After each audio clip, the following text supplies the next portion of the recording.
Hi friends, and welcome back to the channel. If you are new here, my name is Brianne and this is Diary of a Homemaker. On this channel, we share a ton of food things. On Sundays, we do what's called a Sunday kitchen restock, and that's where I make a few things or just a couple things to get us through the week.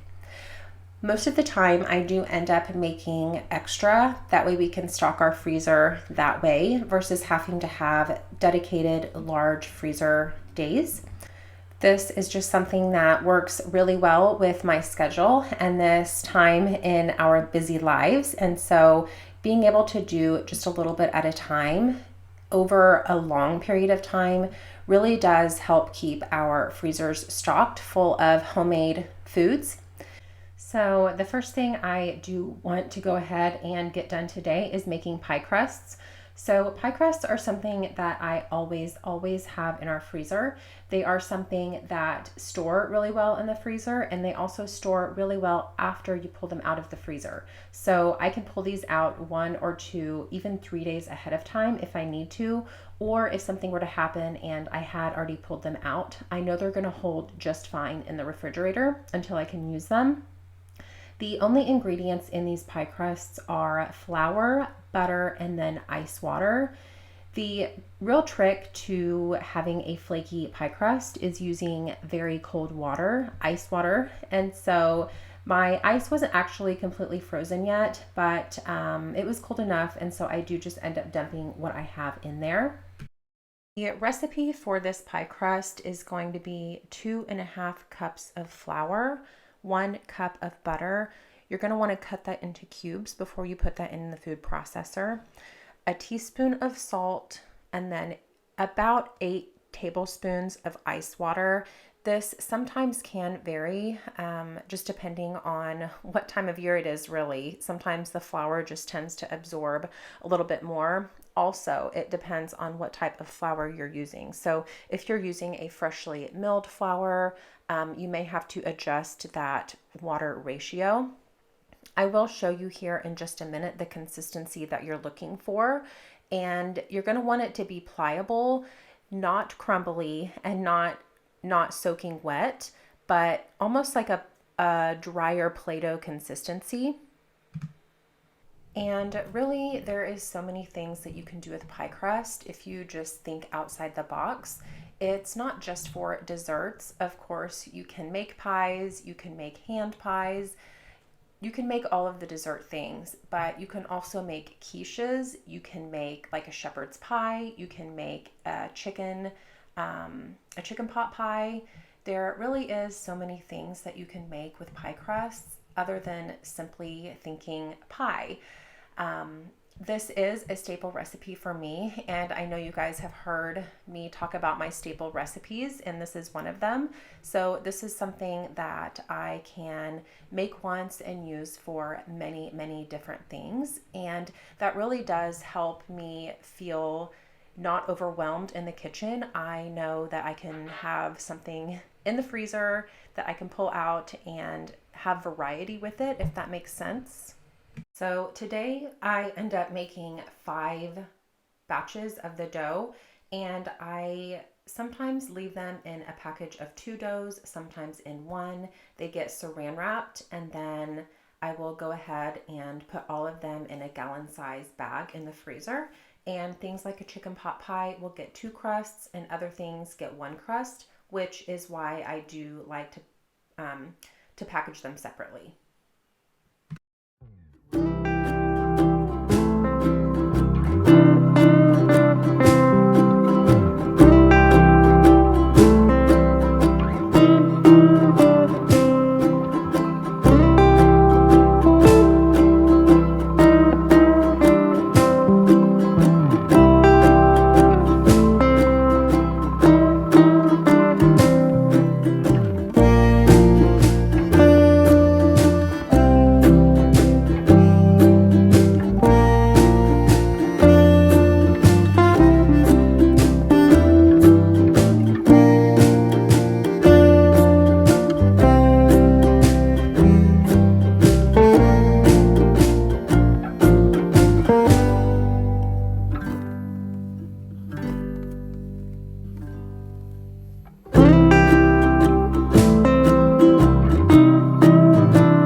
The next thing on today's to-do list is to get some chicken broth going.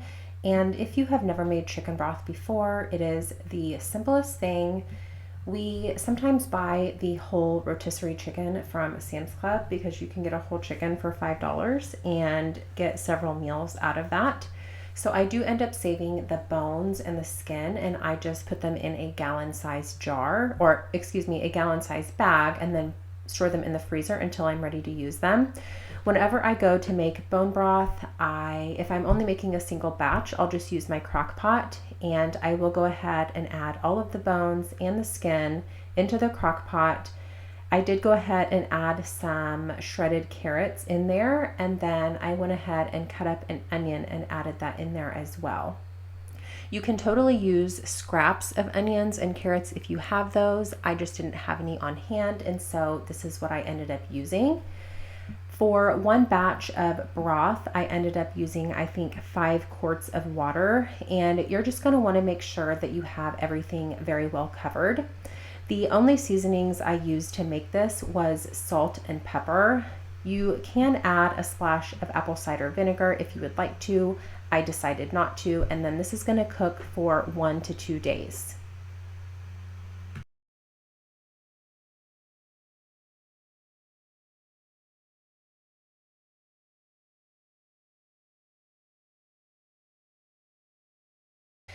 I have shared this recipe before. This is my biscuit recipe, and we end up making 5 batches of these today.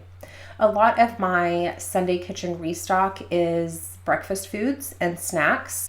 But first off, we do these biscuits, and this is a really great recipe. This is a recipe that you can prep ahead of time, freeze the biscuits, and then you're actually able to cook them from frozen. So you don't have to let them thaw. You can just grab them straight out of the freezer, pop them on a cooking tray, and then cook them.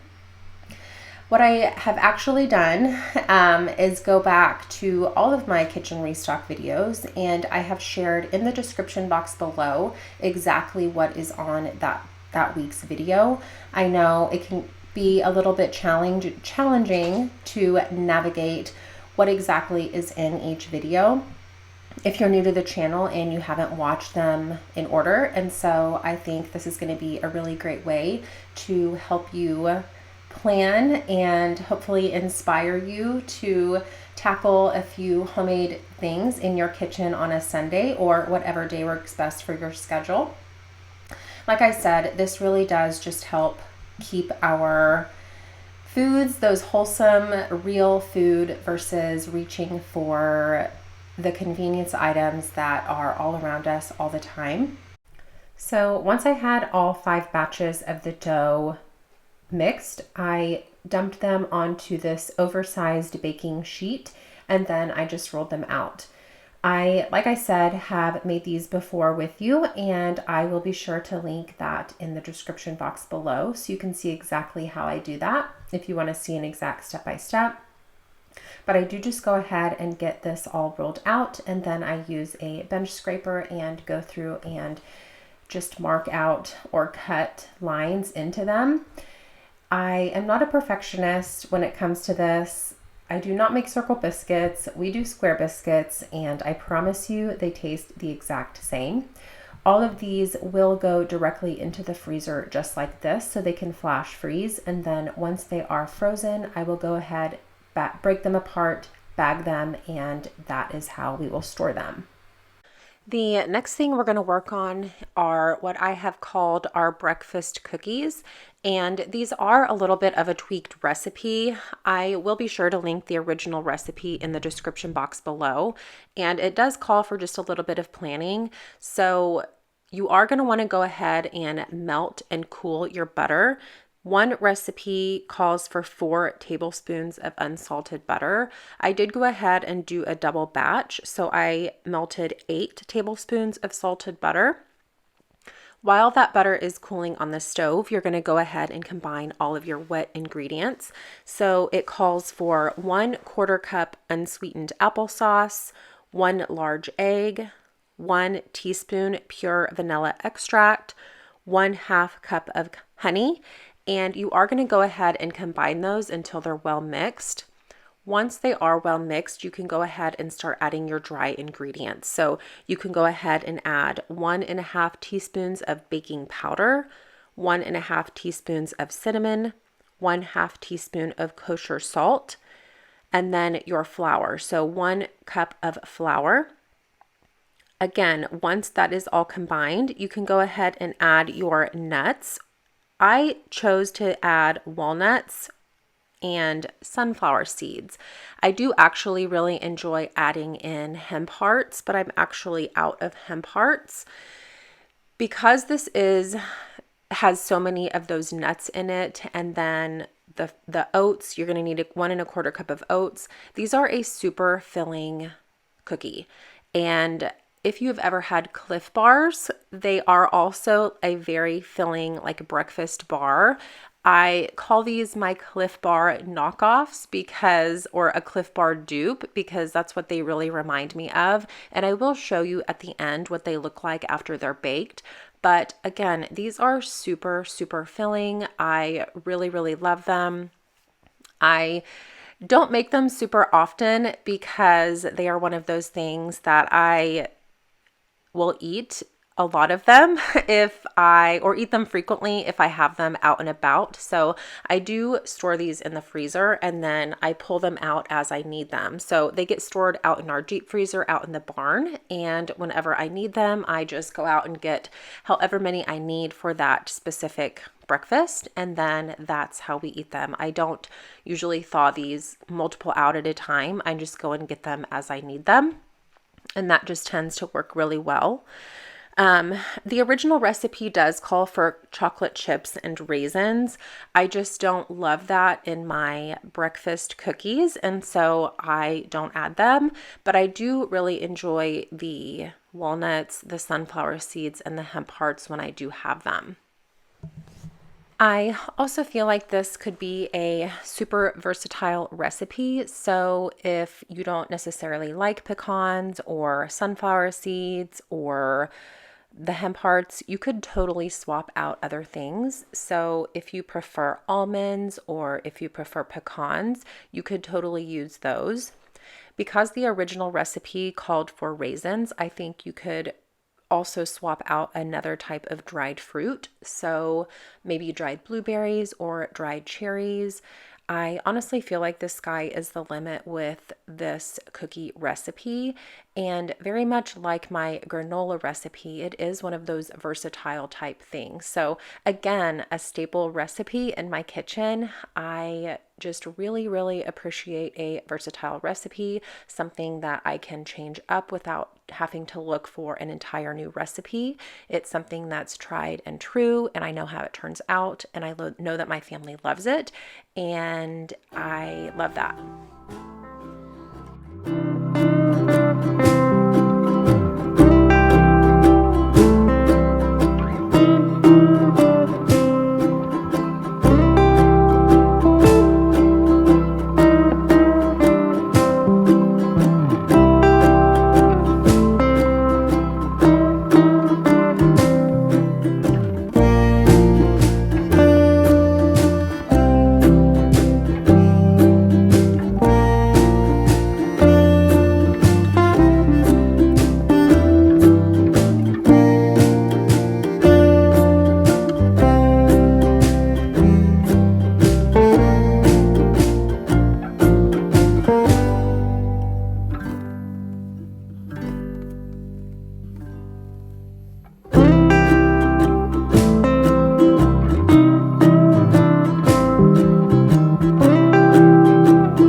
I did forget to mention that you are going to want to go ahead and chill that dough.